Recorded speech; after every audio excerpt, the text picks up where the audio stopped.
मैं ज्वालामुखी के देवढुंग स्थान पर हूं और बात कर लेते हैं ये चैत्र नवरात्रि की। ये चैत्र नवरात्रि क्यों मनाया जाता है? वैसे तो साल भर में 4 बार नवरात्रि आते हैं, लेकिन हमारे जो गृहस्थ जीवन होता है, गृहस्थ जीवन में 2 नवरात्रि ही महत्वपूर्ण होते हैं, जो कि चैत्र का और अश्विन माह का होता है। चैत्र नवरात्रि का क्यों मनाया जाता है, इस पर थोड़ा बात कर लेते हैं कि जब 3 लोग महिषासुर जैसे राक्षस के अत्याचार से परेशान थे और सारे भगवान भी परेशान थे, उनको रोकने का किसी के पास कोई उपाय नहीं था, क्योंकि महिषासुर एक वरदान प्राप्त एक शक्तिशाली राक्षस थे, जिन्हें की वरदान मिला था ना ही उन्हें देव कोई परास्त कर सकता है और ना ही कोई इस लोकों में कोई भी ऐसा है जो उन्हें परास्त कर सकता है। भगवान इस सारी विडंबना के बाद माँ पार्वती के पास जाते हैं और माँ पार्वती से प्रार्थना करते हैं कि माँ पार्वती इस अत्याचार से हमें बचाइए, इन 3 लोगों को इस अत्याचार से बचाइए। तब माँ पार्वती अपने 9 रूपों का निर्माण करती है और वो 9 रूप आज चैत्र माह से ही प्रारंभ होते हैं और 9 दिनों तक चलते हैं। इसलिए ही चैत्र माह की जो नवरात्रि है, इसका बहुत बड़ा महत्व है। इसे रचनात्मक, कल्पनात्मक और सिद्धात्मक नवरात्रि भी कहते हैं, क्योंकि इस टाइम माँ पार्वती ने रचना करी थी अपने 9 रूपों की और वो 9 रूप आज के ही क्रम से प्रारंभ होते हैं और 9 दिन तक चलते हैं।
नमस्कार, मैं हूं सागर सुनार। आप सभी को हिंदू नव वर्ष विक्रम संवत 2079 की ढेर सारी शुभकामनाएं। साथ ही आप सभी को चैत्र नवरात्रि की बहुत बहुत शुभकामनाएं। चैत्र नवरात्रि के इस शुभ अवसर पर मैं आज आया हूं देवढुंग विनायक हाल में, जहां पर मां ज्वालामुखी साक्षात पिंडी रूप में निवास करती है।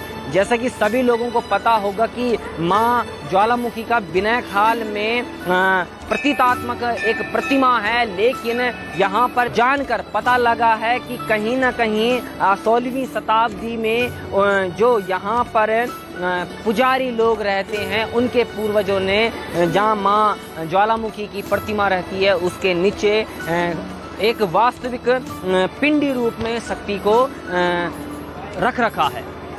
आज हम आप लोगों को दिखाएंगे माँ ज्वालामुखी के महत्व को, माँ ज्वालामुखी के भव्य मंदिर को, और यहाँ पर बात करेंगे इस मंदिर के स्थानीय महत्व की कि क्या यहाँ का स्थानीय महत्व है। जहाँ तक कि मुझे पता है, ये जो मंदिर है, इस मंदिर की अपनी जो महिमा है, ये बहुत पर्चाधारी महिमा है।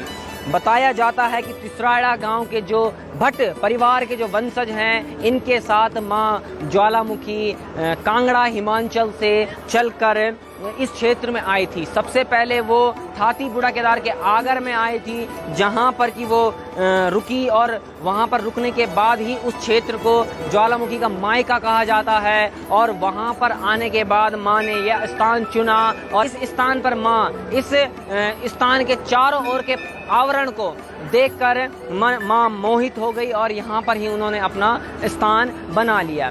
जैसा कि आप सभी देख सकते हैं कि ये जो स्थान है ये चारों तरफ से चीड़ और देवदार के पेड़ों से घिरा हुआ स्थान है। और जो माँ का ये स्थान है ये केवल चैत्र माह के टाइम पर ही यहाँ पर माँ विराजमान होती है, लेकिन इस 9 दिन के नवरात्र के बाद माँ यहाँ नीचे जो तिसरियाड़ा गांव है यहाँ अपने भंडार क्षेत्र में विराजमान हो जाती है। चैत्र माह की जो नवरात्र प्रारंभ होते हैं इस नवरात्र में माँ नीचे तिसरियाड़ा गांव से यहाँ ऊपर विराजमान होती है, लेकिन साल भर माँ अपने भंडार क्षेत्र भंडार गृह में निवास करती है, जहाँ पर माँ पूरे साल भर शय्यन अवस्था पे रहती है।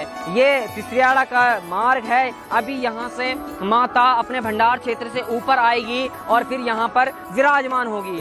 तो चलिए अभी हम चलते हैं माँ के भंडार स्थान पर, जहाँ पर माँ अभी विराजमान है। और आप सभी देख रहे हैं नीचे वो जो माँ का मंदिर दिखाई दे रहा है वो माँ का भंडार मंदिर है, जहाँ पर माँ शय्यन अवस्था में विराजमान रहती है। लेकिन आज चैत्र नवरात्रि की चलकर यहाँ ऊपर अपने मंदिर स्थान पर आएगी और 9 दिन तक भक्तगण जो दूर देश विदेश से भक्तगण आएंगे वो माँ के दर्शन यहाँ पर कर पाएंगे।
भी आप सभी ने देखा है कि जो ज्वालामुखी माँ है वो अपने जो गृह स्थल तिसरियाड़ा से जब देवढूंग के ऊपर मंदिर में आई तो यहाँ पीछे विराजमान होकर वो रास्ता साफ करते हुए अंदर जाती हैं। उसका एक मान्यता ये है कि जाता है कि ये माँ ज्वालामुखी है और ज्वालामुखी नहीं चाहती है कि उनके चलने के समय रास्ते में आने वाले कीट पतंगे भी उनके ज्वाला से भस्म हो जाएं, इसलिए इतना समय लगा माता को अंदर तक जाने का।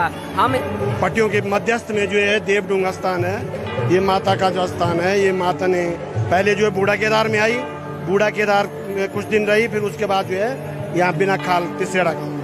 जैसा कि पंडित जी ने बताया है कि माँ पहले भट्ट जी के साथ बूढ़ा केदार आई और बूढ़ा केदार में कुछ दिन रहने के बाद माँ देवढूंग में आई, तो इसलिए ही जो स्थानीय लोग हैं वो माँ ज्वालामुखी का जो मायका है वो बूढ़ा केदार बताते हैं। और इसलिए पंडित जी बूढ़ा केदार के हैं, उनके मायके वाले उनको यहाँ पर विराजमान करने के लिए पूरे अपने ढोल नगाड़े और पूरे गांव जत्थे के साथ यहाँ पहुँचता है और माँ को अपने गर्भगृह में 10 दिन के लिए विराजमान करवाता है। माँ भगवती ज्वालामुखी ये सिद्धपीठ है।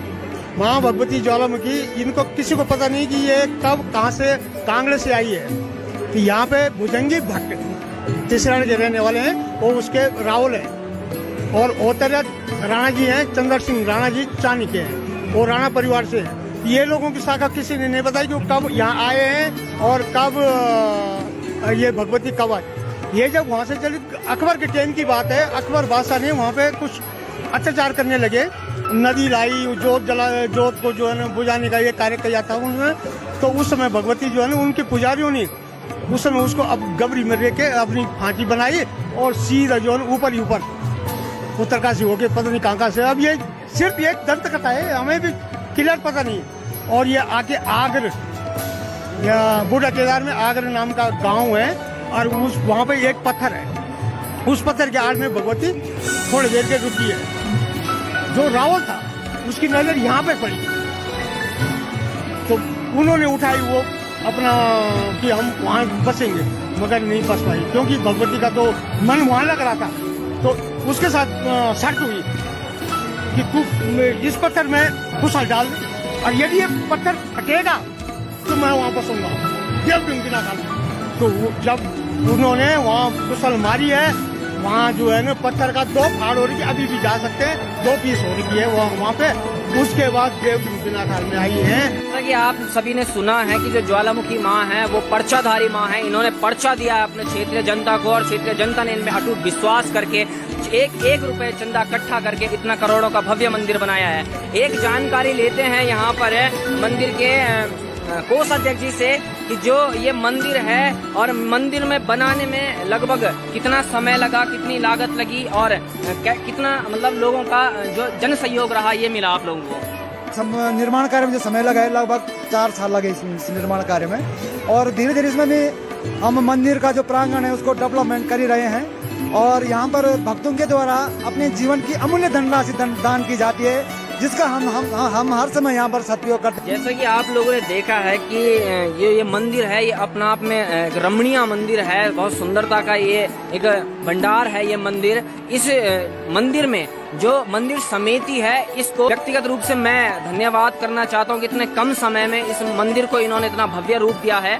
अच्छा, एक जानकारी मैं और लेना चाहूँगा, जब माँ भगवती के पसुआ यहाँ पर बैठे थे तो वो कितना समय लगाते हैं अंदर जाने में? इसमें जो मुझे सूक्ष्म जानकारी मिली थी, मुझे ये मिली थी कि कोई कीट पतंगा रास्ते में ना आए, इसको हटाते हुए वो अंदर जाते हैं। तो थोड़ा तो भगवती जब वहाँ से आती है तो उसके बाद मंदिर से गेट तक तब आती है जब पहले पंचगव्य छिड़का जाता है। सेम चीज यहाँ पर है। जो इस भगवती के पुरोहित हैं, उस कुल के लोग, पुरोहित के कुल के लोग ये पंचगव्य यहाँ छिड़कते हैं। पंचगव्य पूरा नहीं हुआ तो कम से कम गोमूत्र, गंगा जल, ये सब छिड़कते हैं। भगवती का यहाँ पर इतना सिद्ध है।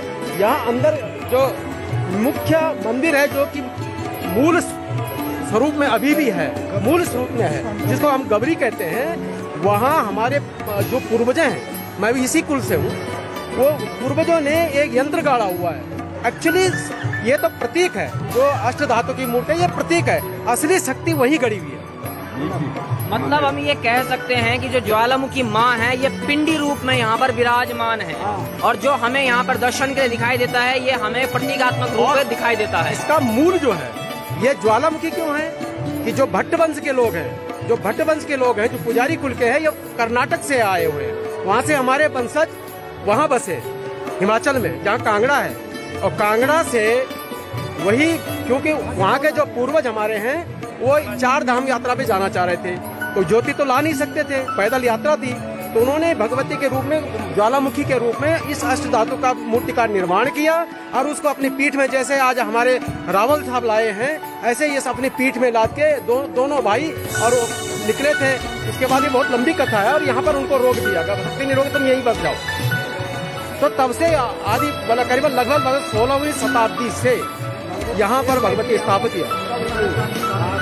और यहाँ पर जो रावल है वो भट्ट वंश से हैं, जो यहाँ पर इस मंदिर के जो गद्दी के मालिक है, जिन पर यहाँ मूर्ति वो आती है, यहाँ भट्ट वंश पे नहीं आती है। जो आसन खोलते हैं तलवार और से, वो अवतार यहाँ जो चानी राणा वंशज है, वो ये अवतार साहब है, यही यहाँ इन पे अवतरित होती है।